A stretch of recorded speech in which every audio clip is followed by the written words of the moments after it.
Hi Gemini, I'm Brenda and I'm here again today to bring you your weekly angel tarot card reading for the week of June the 8th to June the 15th. I thank you again for tuning into my channel, all your wonderful subscriptions and your testimonials every day, leaving me such positive confirmations is what keeps me returning your loyalty and interest in this channel. We start our week, Gemini, with an Earth card. And this Earth card that has been drawn for you today is the Queen of Earth. And the Queen of Earth may be somebody around you right now. And she's thoughtful, she's creative, she's warm, and she's sensible. And I'm sure some of you will know who this mature queen is that's head of her court, because these are her traits, her personality that she emits. But it's saying that you need to make more time for yourself and others around you. It talks about you taking a sensible approach to this situation and that you need to deal with any challenges coming into you right now with a kind and understanding manner. Because remember, the Earth cards often speak about family situations, the material things in our life. It can deal with often with how we make our money. But also it has to do with education, society, security, and Mother Earth.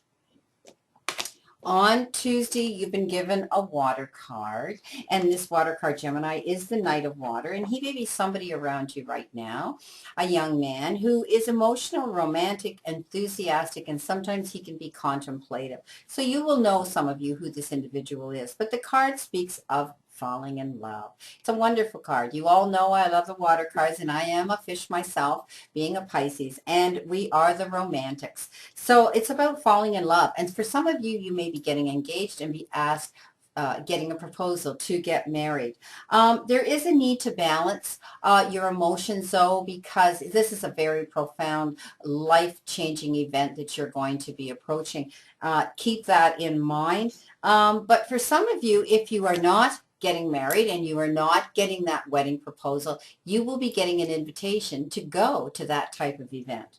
On Wednesday, another Earth card here, and this particular Earth card is the Four of Earth, and it's a double meaning card. It speaks of some of you spending your money as fast as it's coming in the door, and we're all guilty of doing that periodically. We work hard for what we have, and we often want to reward ourselves. It's a cautionary that you do need to slow down a little bit, pull back on the reins, and not be spending every penny as fast as you get it, because at the end of the month you're scrambling, and that's too stressful for you.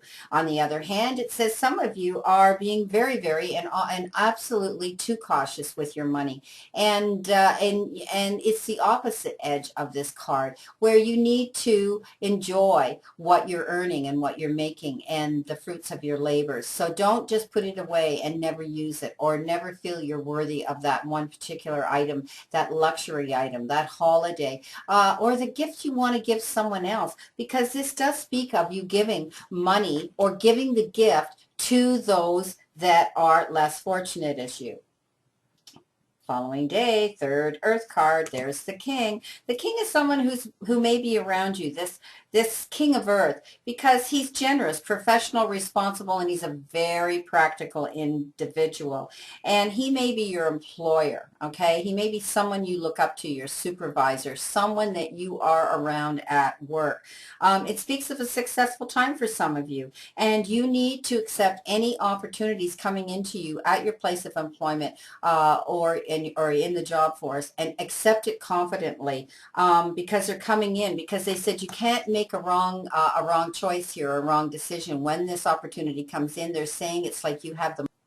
On Friday, you've been given the Balance card, and the Balance card is all about the need for balance, of course, and it talks about doing things in moderation, and it's about the two C's I talk about: cooperation and compromise. If there's a situation right now that you're working on, they're saying that you need to wait for the perfect timing to do this. Don't be impulsive. Don't make any impulsive decisions, because you need to approach these changes that are coming into you a little bit slower, because it speaks of some of you acting impulsive in the past, and now you're going to get the chance to pull back on those reins and rectify those decisions that you had done before that didn't work out for you. It's all about waiting for the perfect timing. Everything in our life is about perfect timing. Next card, another major card, my friend. And this is the release card. And it's telling me that for some of you, it's the end of a phase or a project that perhaps you've been working on. And it speaks of the fact that you need to move on. And and to shake off the old and welcome in the new, because it's no benefit to you to hang on to this situation that some of you are in. And you know, when we release, we sometimes feel sadness, and often there's relief involved with it too, but nonetheless it does tell you that it's time to leave that which you've outgrown. Okay, it can be a relationship, it can be your marriage, it can be a friendship, it can be that job, it can be the situation that you've been involved in. Okay, it doesn't serve you anymore, so you need to let it go, and because you've outgrown it. And it speaks of you, if you should be sad and you're having difficulty dealing with this releasing of this situation, that you have family and friends that are there now for you, and they're going to give you support. So don't worry, they're there to lean on. They're going to step forward and help you out with the situation, even if it's just with a hug and a loving comment, or just to be a listening ear. It also speaks of, this card speaks of relationship transition. So there you go. Release it. Of course, it's going to be change. Five of air for Sunday. And the air cards have to do with decisions we make and analyzing situations and giving truth to our thoughts that are aligned with justice, truth, ideals, and often it has to do with the legal system or communications. These are the things that bring little concerns into our lives. But it's talking about a choice some of you are going to be faced with. And they're saying that perhaps it's going to be an unwise choice. And you need to learn from this particular situation. You need to know that other people around you in the background may not have the same motives of you. And they're saying for you to review those motives when you make this choice, so that the choice will be right.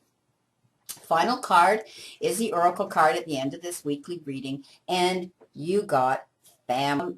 This is going to be resolved, but it'll be resolved with forgiveness, with love, with gentleness, not with arguing and fighting and chaos and abrasiveness. So this family member that some of you are having a situation with, step back, take a deep breath, and know that it's more important to love them and have them in your life than lose them.